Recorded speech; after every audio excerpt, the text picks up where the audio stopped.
Hi, I'm Nicholas Marchanda.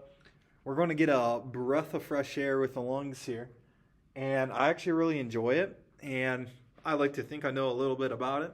So this should be pretty quick. I'll go over the basic physics for inhalation, expiration. Then I'll do a bunch of other stuff explaining the alveoli and the different formulas we like to use to see if your blood's really picking up the oxygen or not, what that means, things that can happen, all that fun stuff. And yeah, we'll just jump right into it. So you see behind me, we have a beautiful grape pears right here and a set of lungs. And so the way the lungs work is, okay, so here's your like pleural surface or visceral pleura, which is like the actual lungs, right?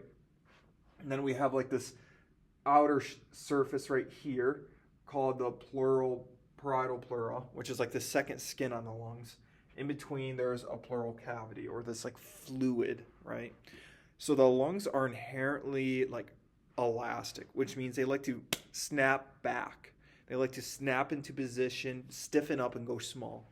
That's why, like, when you see dead people, their lungs are small. They naturally shrink. That is just their intrinsic nature.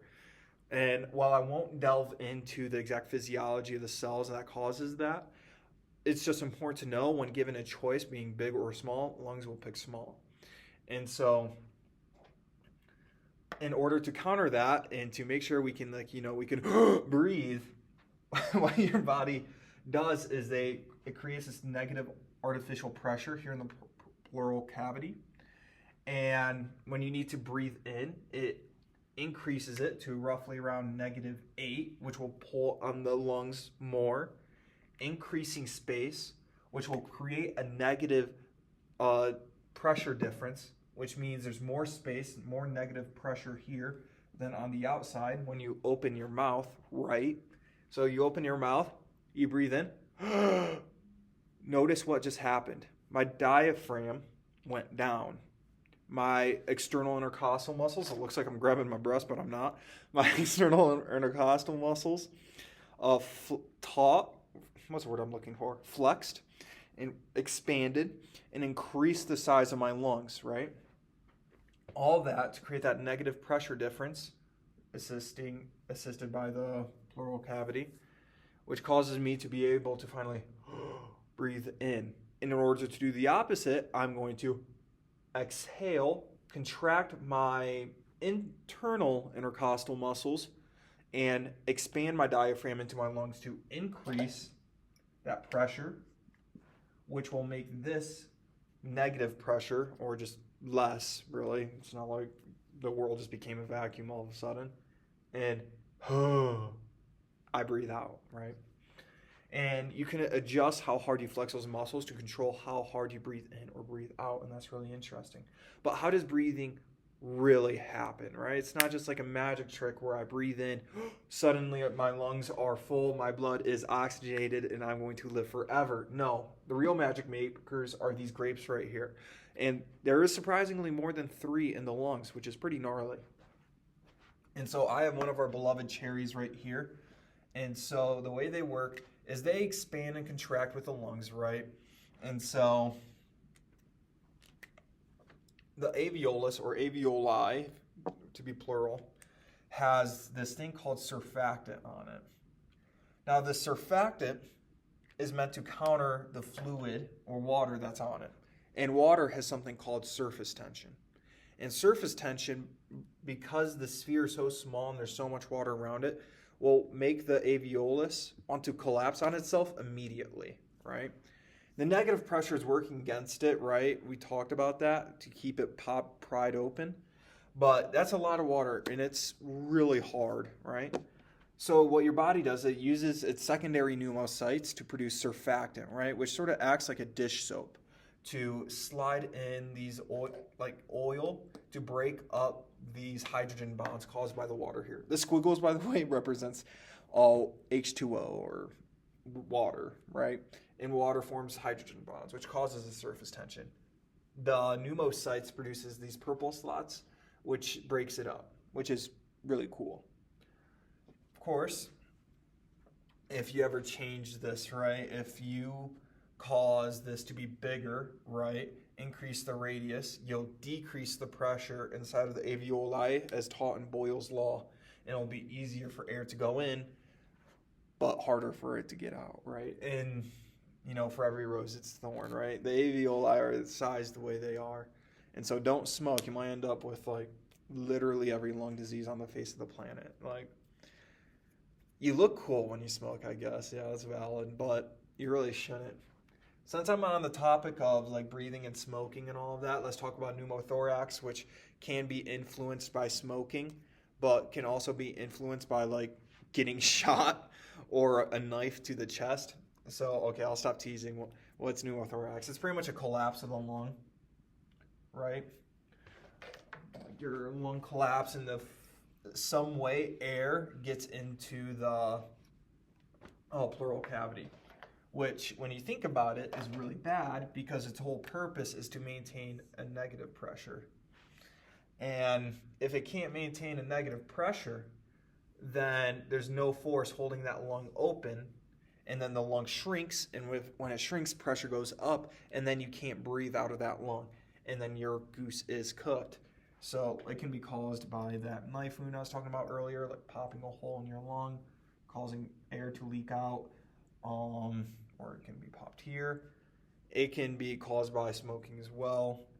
Just a bunch of stuff. Make sure, treat your lungs right, and they'll treat you right. What else am I missing? Oh, there's my beautiful formula right here, my air, O2 in the alveoli formula. That's what the PaO2 stands for. PiO2 stands for the pressure index of O2 in the atmosphere. PATM just stands for atmosphere, 760. Then the water, because you know you don't breathe water, but you do breathe in water, so you want to subtract that. And then you subtract it by R. And I'm not going to go super in depth talking about relationships and stuff like that. All you really need to know is you want to be breathing in roughly 100 to 106 milligrams of PaO2 in your alveoli. And if your blood right next to the alveoli don't pop up with roughly 100 O2, mmHgs or millimeters of mercury, thank you, then you know there's a pathology. I'll restate that because I don't think I was too clear. This tells you how much O2 you have in your lungs using this following formula. If this O2 isn't found in the blood right after getting oxygenated, doctors can assume that there's a pathology occurring causing either inefficient ventilation or inefficient perfusion of said oxygen into the blood. And that is a big issue because the common thread for all of this is that you need to breathe. You need fresh oxygen to cause these reactions. And so, make sure I'm not missing anything. There's Laplace's law. I'm not sure if I'm saying that right. I think he's like German or French or something. So, I'm doing my best here. This is really useful if you want to know what happens to X in the alveolus, either increases or decreases its elastance or compliance. Because you'll recall that elastance equals pressure over volume, and compliance equals volume over pressure. If it's up in compliance, it's easier to breathe in, it's harder to breathe out. And if it's greater in elastance, vice versa. And so let's say you have emphysema. And emphysema is characterized by the expanding of the alveoli and the merging, right? And so what will that mean for the surface tension? Well, for the water on the alveoli. Now, if you're giving me a confused look across the screen, that's good because it would change nothing, right? Ratio-wise, the water should stay the same with a surfactant. Surface tension should stay the same, right? Laplace's law says pressure equals to tension, which is surface tension over radius. So we know surface tension is staying the same. What about radius, though? Because we've just expanded and, like, let's say doubled our size, right, with another alveoli. So we'd expect a massive increase in this department. And so if radius increases, what does that do for pressure? It decreases it. And let's look at our two formulae over here. Formulas, sorry, I don't know. I was trying to sound like some Nobel Prize winning intellectual. But when we decrease pressure, is that going to increase elastance or compliance? It would increase compliance, right? And we can breathe in, right? Easier, but you'll breathe out harder. Like you'll see people with emphysema, like if they're big smokers and stuff, they'll go, well, not exactly like that. That's a little mean, but more like,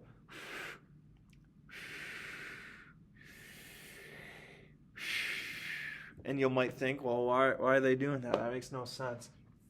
It makes plenty of sense because what they're doing with their mouth,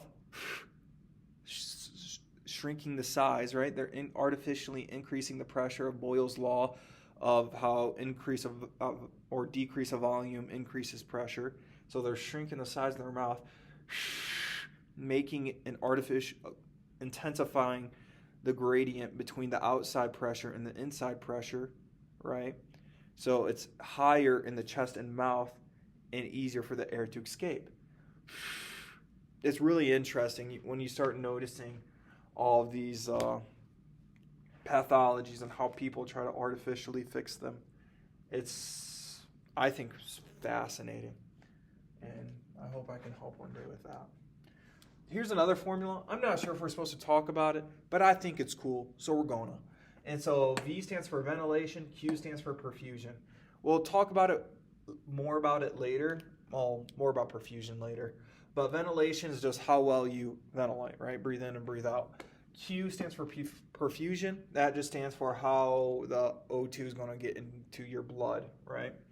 And so this can be influenced in a few ways. You would think it would be 1 since you get roughly 200 mm's or whatever of O2 and roughly 200 milliliters of blood running near that, so it should be 1. But in reality, blood likes to stay at the bottom, air likes to stay at the top. Alveoli aren't always 100% efficient. It's like bureaucracy, right? Something's going to go wrong somewhere. So average physiological result is 0.8, which is beautiful. And so you can artificially jack it in a few ways. Like let's say you increase ventilation by, I don't know, emphysema, right? Well, emphysema would also decrease the rate. But by, what's a good way of thinking about it? Well, you could decrease it quite easily by having chronic bronchitis, right? It's harder to breathe in, right? Like, sucks. You could jack it artificially by making perfusion terrible by like having a pulmonary, is it embolism or edema? Pulmonary, I think it's embolism, right? Because you're stopping blood flow in the region, right?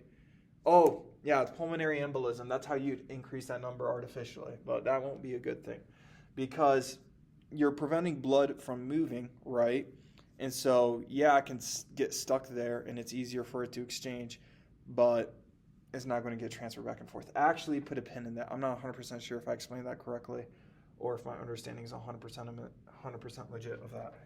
But moral of the story, you want those two values to be 0.8. Let's move on to this pride and joy right here. Here, we're talking about perfusion. We'll perfute this because this is lit. I'm so sorry. That was terrible. Yeah. So remember how I talked about the PaO2 or the level of oxygen within the lungs, right? And so it should be around 106 in your alveoli, and it should for carbon dioxide. And there should be 40 present, or mmHgs present in your lungs for carbon dioxide too. And so let's say there's a fresh, up-and-coming young red blood cell. He's got a long life of 120 days ahead of him, and he's ready to rumble. And so he's carrying hemoglobin, which can hold roughly 4 oxygens, right? And so he's up and coming. So through the process of not osmosis, diffusion, it should have roughly 106 mmHgs by the end of it, and roughly 40 mmHgs of carbon dioxide. And so it will be cheery, it'll be happy, and it's going to be ready to go. It's going to run to its first day at work, and it's going to see a really hungry, let's give this guy mitochondria. it's going to see a really hungry muscle cell that's starving for oxygen. So by the time it gets here, this value can vary, the original concentration of oxygen. Depends just how early in the bloodstream it is. But let's just assume it's 80. It'll cross over, drop to 40, and then get into the muscle cell in question to about 20. Now this value can change, right? It's not exact every time. What's important to remember is the principle. High goes to low. And the high, at least on the arterial side, should always be oxygen. And that should go to the hungry cells. And these hungry cells, especially since they have mitochondria, will be producing CO2. And so it'll go from 46 to 45. And then, because remember the cell should only have 40, it'll pick it up there. So the same cell will go through its first day at work. It's going to be tired. It's going to energize, well not energize, but oxygenate a bunch of cells, and then it's going to get back on the venule side with capillary near the alveoli, and it's going to run up with a huge deficit in oxygen with 40 and a good amount of CO2. And it's going to run in, and the alveoli is going to see this. Well, it doesn't see because it doesn't have eyes, but trust the process. And it will have oxygen running from the alveoli and go into the red blood cell, and then CO2 running from the red blood cell into the alveoli. That's just a rough look over of the values and, more importantly, the principles you'll find with the blood. To close out, I'm going to draw a few graphs here, or just one graph, and then I'll talk about changes. I talked about hemoglobin. That's going to stay the same. We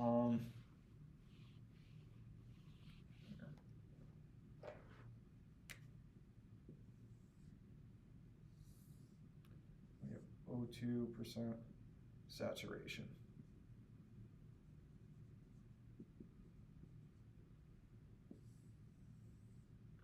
Right, and let's say this is normal, this blue, right here.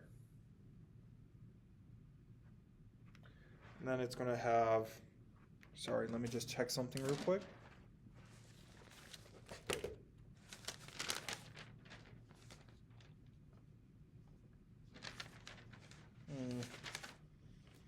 That's unfortunate.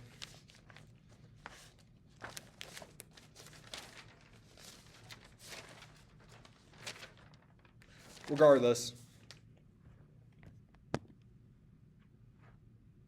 we're going to talk about different pathologies of how this can affect the O2% saturation graph. And so, here, 2% saturation. Right. Let's say this is like 60%,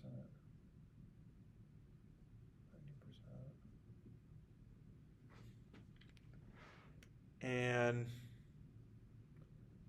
here, let me just check. I apologize. I just want to remember what the x-axis is here.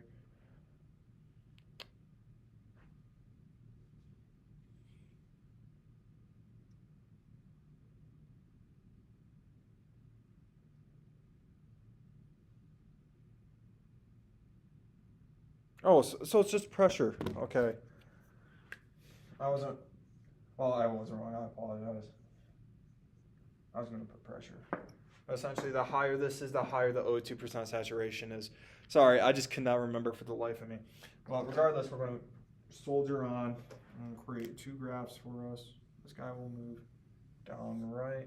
This guy will move up left. And we're going to talk about what causes both. So for the red, a decrease of pH, but an increase of CO2, DPG, I'll talk about that in a sec, or temp can cause this. And for purple, you have increase of pH or basicity, or decrease of CO2, temp Or, well, DPG is really not I guess it could, yeah. So I'll talk about this. This graph is just depicting how saturated with O2 your hemoglobin is in your blood. So naturally, if you're breathing in pure oxygen, you're going to have higher CO2 oxygenation. And so hopefully you're not breathing in pure oxygen, but hopefully you're getting your fill. And a few things can affect it, right? A decrease in pH will cause your red blood cell to be more prone to going to the T state, which makes it less likely to accept O2. And CO2 can occupy spots in your red blood cells, even though that's only like 7%, I think. DPG is a molecule we have which causes your red blood cell to go to the T state, and it's usually released during times of hypoxia, right? Which makes sense, right? You don't want your red blood cells being greedy and holding on to that oxygen, right? When you're struggling to breathe. So DPG would be released to release more oxygen so your cells, especially those in your brain, can survive. And an increase of temperature, that's just one of the quirks of enzymes and proteins. They change shape. So T shape, increase of temp, you see that. And it's the opposite of the story. Increase of basicity, decrease of competition by CO2, a decrease of temperature, and if there's less DPG, 2-3, then it'd be easier for your body for your O2 to be saturated, right? Easier for your hemoglobin to be filled with all those spots. And yeah, I think that's about it. Yeah, it's been a pleasure. Thank you for watching and have a great day.